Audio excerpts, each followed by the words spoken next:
Yo, what's up guys? We are back with another Transformers Studio Series review, and today we have a special one for me personally because this is Autobot Dino, but I'm gonna call him by his real name, Mirage, because that is exactly who this guy is.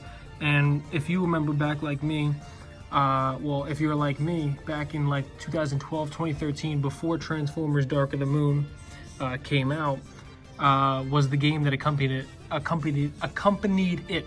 And even though the game was not specifically canon, Mirage was a big feature early on, and he was super fun to use in the campaign and just really got you hyped up to see this guy in the movie.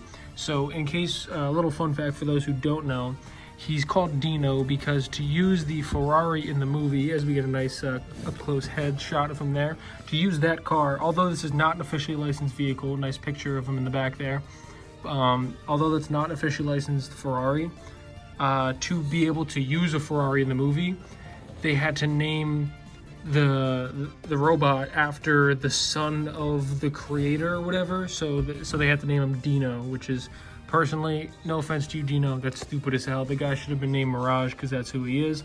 But let's get him out of the box and give him a closer look. And here we have Autobot Mirage all unboxed. And let's get a close-up look at that head sculpt right away. Real good looking head sculpt, and overall just really good looking figure. And I do have to point out, I'm a big fan of how these the front headlights kind of form up into the shoulder piece. Really good looking robot mode, and honestly really no complaints for this guy all the way around. Just giving you guys a real clean look at it yourselves. You can pretty much judge this guy yourself. He looks amazing all the way around, compresses really well. Obviously some people will still find ways to complain about that back piece, but I mean, what else do you want from such a cheap figure to compress that well? I mean, they did a fantastic job with this figure. Looks just like how Mirage did on screen, and posability is off the charts.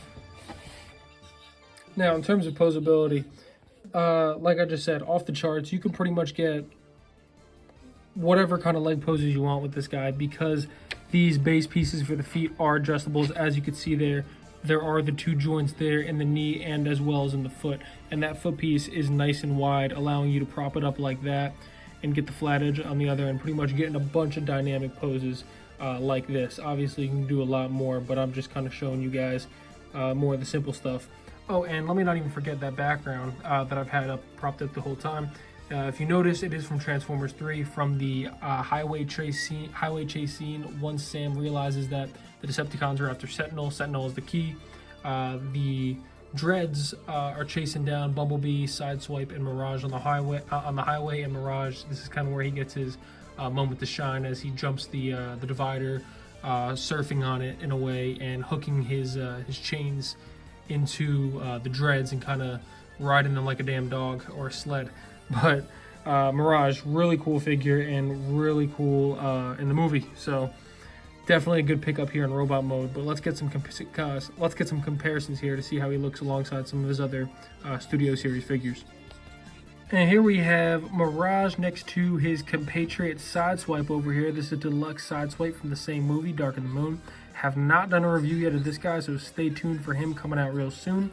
And as you can see here, scales up real nice with his fellow deluxe members, as all the Studio Series do. There haven't really been any really standouts that I can say that aren't up to par when it comes to matching up with their fellow figures. And sliding in here, a third fellow swordsman, Voyager class this time, Optimus Prime. So you can get a little bit scale comparison of a Voyager in there too. So scales up exactly as it should be. The deluxes are 2 scale next to Optimus, who is a Voyager, and even moving in on the right side, just because why not, there is Megatron. So scales perfectly, just as you'd think it should. Now Mirage comes in with a really nice looking alt mode. Even though they could not get the officially licensed Ferrari, he's a real good looking car. My only real complaint there is you can't really see it, but there is a little gap there in the transformation. I feel like they could have closed that up a little bit better in that back section there, but honestly it's not that big of a deal. I really do like this this Ferrari iteration for what it is, although I definitely do like the robot mode more. This is nice for what it is, but obviously couldn't get official branding on. It is a little bit bland, just red, but it's nice for what it is. And just comparing him alongside his fellow Studio Series Dark of the Moon Autobot pal, there is Sideswipe next to Mirage. Looks great in scaling as always. Now, a final note on Mirage. I would 100% recommend picking this guy up. One of the cleaner robot modes. Although the vehicle mode does leave a little bit to be desired, it is what it is. This robot mode is absolutely fantastic. No complaints on this side. Posability is amazing. On-screen faithfulness is great. Detail in the face and the chest. Balance. The weapons, the posability, it hits on all cylinders.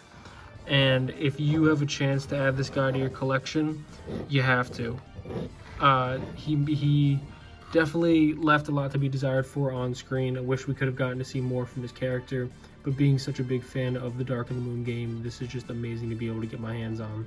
So that's really all I have to say on Mirage here, though. Stay tuned for a lot more Transformers content coming soon.